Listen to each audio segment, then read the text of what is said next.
Hello भैया, मैं Manish Arora, SBI PO। मैं पिछले 6 महीने से probationary officer state bank of India में काम कर रहा हूँ। उससे पहले मैंने SBI में एज अ क्लर्क भी 2 महीने काम कर चुका हूँ। और इस वीडियो में मैं आपको ये बताऊँगा कि मैंने कौन कौन से एग्ज़ाम निकाले हैं, उसके पीछे मैंने क्या क्या स्ट्रेटजी फॉलो की थी। और अगर आप बैंकिंग या किसी और गवर्नमेंट सेक्टर में अपना करियर बनाना चाहते हैं तो आप कैसे कर सकते हैं। तो सबसे पहले मैं अपनी जर्नी के बारे में बताता हूँ। मैंने अपनी ग्रेजुएशन के फाइनल ईयर में RBI ऑफिस अटेंडेंट का फॉर्म भरा था। ये एक 10th बेस फॉर्म होता है जिसे हर कोई अंडर ग्रेजुएट जिसने ग्रेजुएशन नहीं की बट 10th पास की हुई है वो भर सकता है। तो सबसे पहले मैंने ये फॉर्म भरा। देन उसके बाद मैंने इस एग्ज़ाम को क्लियर किया। जैसे ही मेरी ग्रेजुएशन हुई तभी SBI क्लर्क का एग्ज़ाम निकला था। तो मैंने SBI क्लर्क का फॉर्म भरा, SBI क्लर्क का प्री दिया, मेंस दिया। और उसके जस्ट बाद ही IBPS PO SBI PO दोनों के फॉर्म आ गए। और जब दोनों के फॉर्म भरे, इनके एग्ज़ाम्स दिए और उसी ड्यूरेशन के बीच में SBI क्लर्क का रिजल्ट आया मेंस का कि मेरा मेंस भी हो गया है और अब मैं जॉब की एलिजिबल हूँ।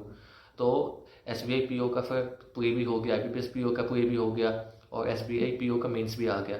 एंड देन उसी बीच में मतलब IBPS क्लर्क भी आ गया। तो IBPS क्लर्क भी दिया फॉर द सेफ्टी पर्पस कि अगर मैं SBI क्लर्क में कहीं डॉक्यूमेंट में या मेडिकल में कहीं रह जाता है तो मैं IBPS क्लर्क भी होगा मेरे पास एक ऑप्शन।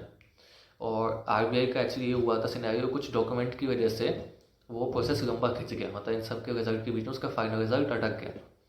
और जब मेरी SBI क्लर्क की ज्वाइनिंग आई तब मैं SBI PO का मेंस भी क्लियर हो गया था, इंटरव्यू भी हो चुका था। IBPS PO का मेंस हो चुका था, इंटरव्यू पेंडिंग था। और IBPS क्लर्क का मैंने सब पूरी दिया था, मेंस मैंने नहीं दिया क्योंकि मेरी ज्वाइनिंग कंफर्म हो चुकी थी। तो ये मतलब मेरे बारे में बेसिक ओवरव्यू था। मैंने SBI clerk, SBI PO, IBPS clerk, IBPS PO, RBI office attendant, FCAT, SSC ऐसे एग्ज़ाम निकाले। और सब एग्ज़ाम के पीछे मेरी एक बेसिक प्रिपरेशन रहती थी कि मुझे अपना math, reasoning, English, in general aptitude मुझे पूरा अपना स्ट्रॉन्ग करके चलना है। और जब मैं इसको स्ट्रॉन्ग कर लूँगा तो कोई एग्ज़ाम होता है जिसमें एप्टीट्यूड आता है, एप्टीट्यूड का पोर्शन ज़्यादा है, तो मुझे कभी दिक्कत नहीं होगी। तो यही मेरे बेसिक फंडे थे कि अपना मुझे अर्थमेटिक, एप्टीट्यूड में मोस्टली यही होता है अर्थमेटिक और आपकी कैलकुलेशन स्पीड। रीजनिंग में आप कितने साउंडिंग हो लॉजिक को लेके। और इंग्लिश में आपकी ग्रामर कितनी स्ट्रॉन्ग है, आपको मतलब एरर डिटेक्शन कितनी इजीली आती है, आपको पैसेज रीडिंग्स आपकी हैबिट कितनी अच्छी है। तो ये सारी चीज़ें थी।